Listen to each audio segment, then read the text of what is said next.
With so many options, why choose Arizona State University? For me, the only online option was ASU because of the quality. Their faculty was really involved with their students and care about your personal journey. The dedication to my personal development from my professors, that's been extremely valuable to me.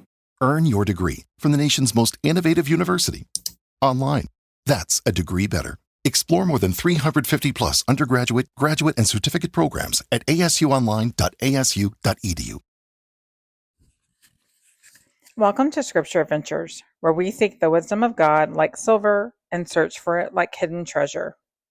We're tackling the hard stuff today. Spiritual warfare rocked the poll on our social media platforms the other week. Women in all walks of life are searching for insight, support, and clarification on one of the most important topics we face in our Christian faith. Some battles don't come with warning signs. They show up in the form of discouragement before your feet hit the floor. They sneak in through comparison, anxiety, or the lie that says you're not enough. They rise when the house feels too quiet or way too loud. Or they hit when you're widowed and weary, single and waiting, married and misunderstood, or raising kids and running on fumes. That's spiritual warfare. It's not a spooky word. It's a very real, invisible battle behind the visible ones. But here's the truth. If you belong to Jesus, you're not fighting alone, and you are not fighting unarmed. This episode is about how to fight back with truth, with prayer, and maybe with a little lip gloss and dry shampoo. What is spiritual warfare really? It's not just a dramatic church phrase. It's the unseen battle happening in our everyday lives. You know, when discouragement hits hard for no obvious reason, when comparison creeps in while scrolling, when loneliness feels heavier than usual, or maybe when you're questioning your calling, your worth, or your hope. Whether you're single, married, divorced, raising kids, or caring for aging parents, you've probably experienced it. But here's the good news. You're not defenseless. I want to share a few scriptures that you can stand on. Ephesians 6:10-18 talks about the armor of God, and it reminds us to be strong in the Lord and in his mighty power. You don't fight in your own strength.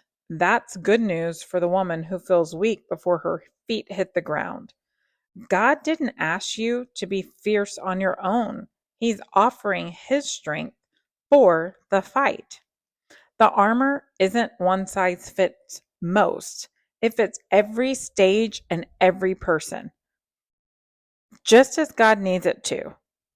And we're to put on truth when you're battling lies about your worth, righteousness when shame tries to take root, peace when your home or heart feels like chaos, faith when your future feels unclear, salvation when the enemy tries to remind you of who you used to be, the word when you need more than opinions and feel-good messages. You don't need to be strong enough on your own. Just show up dressed for battle with truth, righteousness, peace, faith, salvation, and the word. Put it all on and become the warrior God created you to be. 2 Corinthians 10:4-5. The weapons we fight with are not the weapons of the world. We take captive every thought to make it obedient to Christ. This is your mental battleground. You can't always control what thought pops up, but you can control whether it stays. That fear that says, I'll never be enough, take it captive. That lie whispering, it's too late for you, take it captive. That voice saying, God must have forgotten me, take it captive. Whatever voice is sending a lie to you, take it captive. Take them prisoner and put the truth of God's word in charge. Your mind is not a playground for lies. It's a place where the Holy Spirit dwells. 1 Peter 5:8-9 warns us to be alert. Your enemy, the devil, prowls around like a roaring lion, looking for someone to devour, resist him, standing firm in the faith. Yeah, the enemy is loud, but loud doesn't mean powerful. He roars through sudden fear or worry, self-doubt and insecurities, unexpected triggers and anxiety, that emotional spiral at bedtime when the house is quiet. But here's the truth. The lion is on a leash. He can't devour what's been delivered by Christ. You resist not with willpower, but with the word and worship. And when you resist, Scripture promises he flees. James 4:7. Submit yourselves then to God. Resist the devil, and he will flee from you. The order here matters. First, submit to God. That's your power source. Then resist the devil. That's your battle posture. You don't start with resisting, you start with surrender. And it looks like, Lord, I trust your timing for my family. God, I lay this grief at your feet, maybe even for a second, third, or fourth time. Or possibly, Father, I surrender this desire to be seen and ask you to fill me. Sister, submission is not weakness. It's strength repositioned under the authority of the one who already won. And Isaiah 54:17. No weapon formed against you shall prosper, and you will refute every tongue that accuses you. This is your heritage of the servants of the Lord. Let's be honest though, the weapons still form. The weapon of fear, the weapon of insecurity, the weapon of unexpected loss, the weapon of comparison, the weapon of shame, the weapon of guilt. But God says they won't win. You may get wounded, but you won't be wiped out. You may feel knocked down, but you won't be destroyed. Why? Because your heritage, your spiritual birthright is one of victory. And that's not a maybe, that's a promise. Here's something I want to also share, the gift of discernment. Knowing if the battle is spiritual or just us matters. Because let's be honest, sometimes the fight we're facing isn't the enemy, it's our own choices, thought patterns, or emotions. And other times, we're battling something much deeper than what's in front of our eyes. The problem? We often misdiagnose what we're dealing with. Some of us give the enemy too much credit. My coffee machine broke. Spiritual warfare.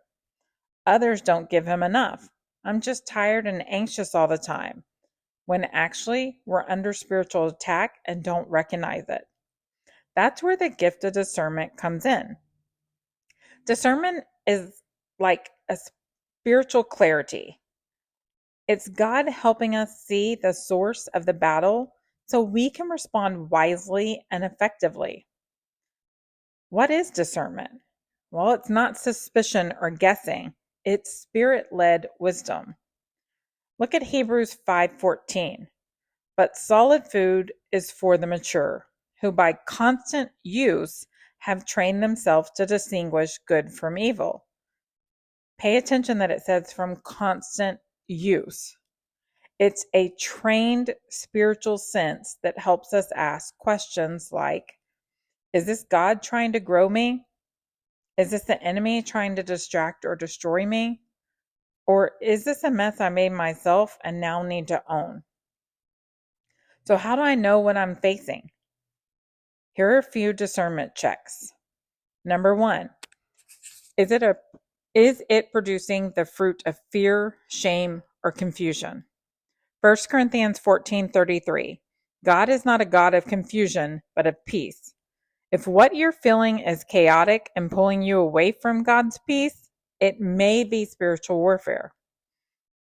Number 2, is it a pattern of my own unhealthy choices? Galatians 6:7. A man reaps what he sows. Sometimes we're anxious because we're overcommitted. We're lonely because we've isolated. Or we're exhausted because we didn't rest. It's not demonic. it's decision-based. That's still a battle, but it needs repentance and realignment more than rebuking. And number 3, is it clearly opposing God's truth in your life? John 10:10.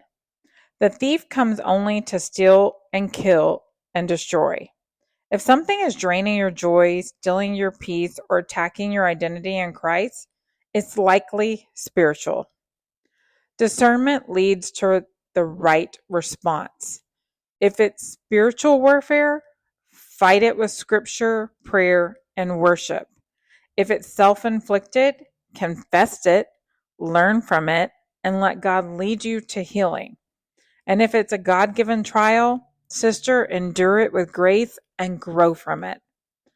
Either way, discernment helps you fight the right battle with the right weapons. And I want to share one of my favorite weapons, and that is worship. Understanding the power of worship has been life-changing for me. So I wanted to give you a few things that you could use to build your battle playlist. The Battle Belongs by Phil Wickman. This is How I Fight My Battles by Upper Room. Firm Foundation by Cody Carnes. The Blessing by Carrie Job and Elevation. And Take It All Back by Torrin Wells. Friend, whether you're fighting battles while changing diapers, managing a ministry, adjusting to retirement, or just making it to Wednesday, you are a warrior. You might feel weary, but you're still winning. And when you stand in God's truth, not even menopause, Mondays, or mean girls can take you down. So go ahead, stand firm, armor up, and remember, you're not fighting for victory, you're fighting from it. Thanks for joining me. I'll see you on the next adventure.